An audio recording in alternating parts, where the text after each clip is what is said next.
उपराष्ट्रपति चुनाव में वोटों की गिनती शुरू हो चुकी है। थोड़ी देर में उपराष्ट्रपति चुनाव के नतीजे भी घोषित कर दिए जाएंगे।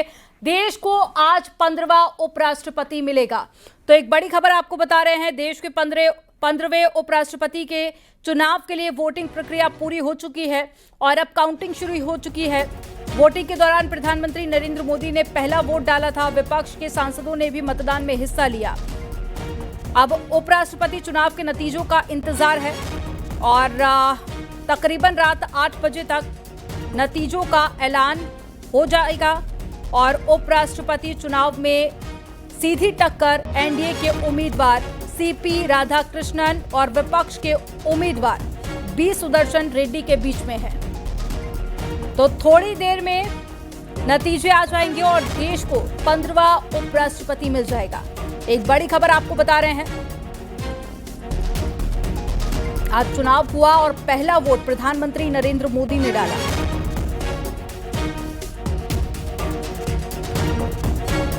उपराष्ट्रपति चुनाव के लिए वोटों की गिनती शुरू हो चुकी है और आज ही नतीजे आएंगे। तो थोड़ी देर में नतीजे भी घोषित कर दिए जाएंगे। एक बड़ी खबर आपको बता रहे हैं,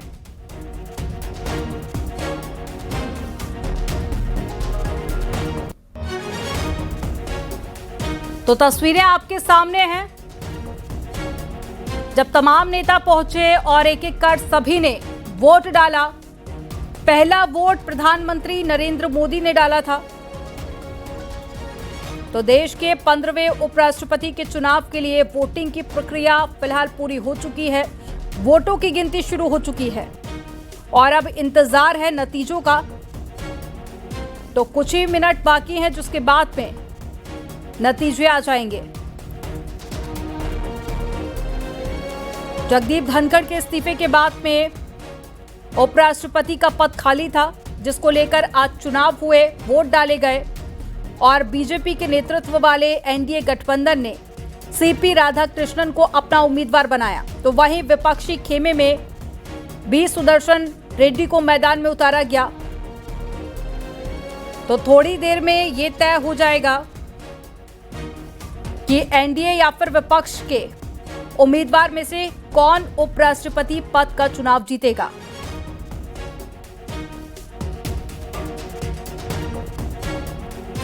एनडीए के उम्मीदवार और महाराष्ट्र के राज्यपाल सीपी राधाकृष्णन, विपक्षी दल एनडीए इंडिया ब्लॉक के उम्मीदवार और सुप्रीम कोर्ट के पूर्व न्यायाधीश बी सुदर्शन रेड्डी के खिलाफ बढ़त बनाए हुए थे। जो अपडेट्स आई, हालांकि क्रॉस वोटिंग की भी आशंकाएं हैं।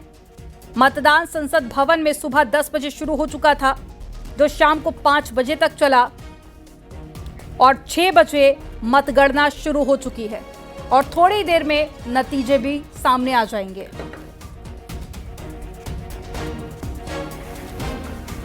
और ज्यादा जानकारी के साथ में दिल्ली से अनूप गुप्ता हमारे साथ में जुड़ गए हैं। अनूप, मतदान हो चुका है और मतगणना भी शुरू हो चुकी है। अब बस थोड़ा ही इंतजार करना होगा, जिसके बाद में तस्वीर पूरी तरह से साफ हो जाएगी। लेकिन क्या अपडेट मिल पा रही है, कब तक अनाउंस हो सकता है उपराष्ट्रपति का नाम? और इसके अलावा क्योंकि क्रॉस वोटिंग को लेकर भी आशंकाएं जताई जा रही थी, तो फिलहाल क्या अपडेट है? देखिए, आपको बता दूं कि काउंटिंग की प्रक्रिया जो है वो जारी है और जो सूत्र बता रहे हैं उसके मुताबिक तकरीबन 1 घंटे के बाद आपको रिजल्ट जो है मिल जाएगा। चूंकि 768 कुल जो मत पड़े हैं इस उपराष्ट्रपति चुनाव में, वो 768 पड़े हैं। 781 एलिजिबल वोटिंग है, इसमें 781 वोट पड़ने थे। चूंकि 13 अब्सटेन किया है, आपको मालूम है बीआरएस, बीजू जनता दल और शिरोमणि अकाली दल और इंडिपेंडेंट कैंडिडेट ने 13 ऐसे हैं सांसद जिन्होंने अब्सटेन किया है। इसका मतलब है कि 768 कुल मत पड़ा है। दूसरी तरफ आपको बता दूं कि सबसे बड़ी बात है कि जो बीजेपी की तरफ से दावा किया जा रहा है कि एनडीए के तरफ से 427 टोटल 427 वोट पड़े हैं। और दूसरी तरफ जयराम रमेश का ट्वीट सामने आया है, जिसमें उन्होंने खुद ये बात कबूली है कि 315 वोट जो हैं वो इंडिया ब्लॉक्स के पड़े हैं। इसका अर्थ ये है, अगर सिर्फ दावों पे अगर हम जाएं, चाहे वो बीजेपी की तरफ से जो दावे किए जा रहे हैं या फिर इंडिया ब्लॉक की तरफ से जो दावे किए जा रहे हैं, यानी कि समीकरण स्पष्ट है कि आसानी से जो एनडीए के जो कैंडिडेट हैं वो इस चुनाव को जीतते नजर आ रहे हैं। यानी कि अगला जो उपराष्ट्रपति होगा वो इंडिया अलायंस के कैंडिडेट ही होंगे, ये अब साफ हो गया है। हालांकि अभी आधिकारिक रूप से, चूंकि अभी काउंटिंग की प्रक्रिया चल रही है, ऐसे में तकरीबन 1 घंटे का समय आप कह सकते हैं कि इंतजार करना पड़ेगा। उसके बाद तस्वीर जो है वो हम सबके सामने होगा। जी, यानी कि तकरीबन माना जाए 8 बजे तक ऑफिशियल तौर पर इसका ऐलान हो जाएगा।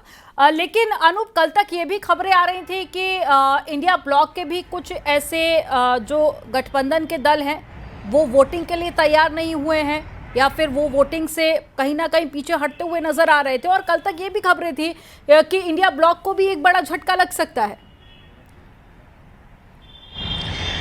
देखिए, अगर हम सिर्फ कांग्रेस की अगर हम बात करें तो तकरीबन 325-326 का दावा जो है इस वोटिंग प्रक्रिया से पहले उनके तरफ से की जा रही थी। अब चूंकि वोट पड़ चुका है, ऐसे में जयराम रमेश ने जो ट्वीट किया है उसके मुताबिक 315 जो है वोट उनके पड़े हैं। इसका मतलब कहीं ना कहीं 8, 9, 10 का जो आंकड़ा जो ज़्यादा बताया जा रहा था वो या तो वो उन्होंने अब्सटेन किया है या वो वोट में शामिल नहीं हुए हैं। तो ये कहीं ना कहीं दिखाता है कि वोट कम पड़े हैं। दूसरी तरफ जिस तरीके से एनडीए अलायंस का वोट उनके तरफ से कहा जा रहा है कि टोटल 100% वोट जो है एनडीए अलायंस का जो है वो टोटल वोट हुआ है।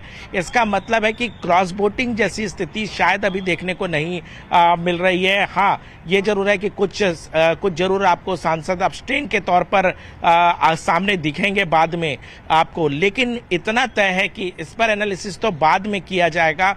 फिलहाल ये तय हो जाता है जिस तरह से दावे किए जा रहे हैं बीजेपी की तरफ से और कांग्रेस की तरफ से कि आसानी से एनडीए अलायंस के जो कैंडिडेट हैं वो आसानी से उपराष्ट्रपति चुनाव जीतते दिख रहे हैं। ये अब साफ हो रहा है। हालांकि अब कह सकते हैं कि अभी से 40-45 मिनट इंतजार करना पड़ेगा। उसके बाद आधिकारिक रूप से राज्यसभा सचिवालय की तरफ से प्रेस कॉन्फ्रेंस की जाएगी और इसकी घोषणा कर दी जाएगी। जी अनूप, जैसे कि आपने बताया कि ज्यादातर जो उम्मीदें हैं कि इंडिया ब्लॉक के ही उपराष्ट्रपति बनेंगे, लेकिन बीच में दोपहर तक खबरें ये भी सामने आ रही थी कि क्रॉस वोटिंग भी हो सकती है। हालांकि इसकी संभावनाएं बहुत कम है। तो क्या ये उम्मीद करना ठीक होगा कि लास्ट मोमेंट पर कुछ चेंजेस हो सकते हैं या फिर काउंटिंग के बाद में कुछ और भी तस्वीर सामने आ सकती है?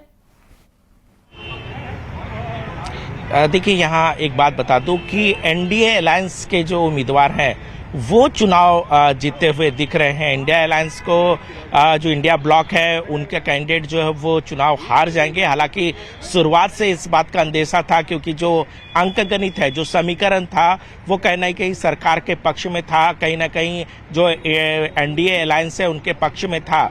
सबसे बड़ी बात यह है कि आज के बाद जो विश्लेषण है वो इस बात पे होगा कि जो हार जीत का अंतर है वो हार जीत का अंतर कितना होता है। हालांकि अभी जो दावे किए जा रहे हैं उसके मुताबिक 100 से ज़्यादा वोटों का अंतर जो है वो हार जीत का होने वाला है। हालांकि ये भी एक तरह से बीजेपी के लिए सेटबैक कह सकते हैं, क्योंकि देखिए 2017 और 2022 में एक बड़े मार्जिन से जो है एनडीए अलायंस का जो उम्मीदवार थे, 2017 में वेंकैया नायडू ने 200 से ज़्यादा मतों के अंतर से अपने प्रतिद्वंदी को हराया था। इसके अलावा जो 2022 में जगदीप धनखड़ थे, उन्होंने 300 से ज्यादा मतों के अंतर से उन्होंने हराया था अपने प्रतिद्वंदी को। तो ये कहीं ना कहीं एक जो बेंचमार्क स्थापित हुआ था, जिस तरह से स्ट्रेंथ दिखाया गया था एनडीए अलायंस के तरफ से, वो शायद यहाँ पर नहीं देखने को मिलेगा। और अगर 100 या 125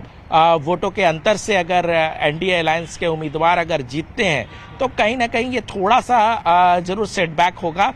लेकिन देखिए स्ट्रेंथ घटा है, लोकसभा में सीटों की संख्या घटी है एनडीए अलायंस की, तो उसका असर देखने को मिलेगा। लेकिन ये जरूर बीजेपी के लिए और खासतौर पर एनडीए अलायंस के लिए ये जरूर संतुष्टि होगा कि अपने उम्मीदवार को उन्होंने आसानी से जितवा दिया इस चुनाव में। जी बिल्कुल। और पहले भी जिस तरह से नंबर पे हम लोगों ने नजर डाली थी, तो उसमें भी कहीं ना कहीं जो एनडीए अलायंस था वो कहीं ना कहीं उनका पलड़ा ज्यादा भारी नजर आ रहा था और उम्मीद पहले से ही थी कि एनडीए के उम्मीदवार इस चुनाव को जीत सकते हैं। आप नजर बनाए रखिएगा। अनूप, जानकारी देने के लिए बहुत शुक्रिया आपका।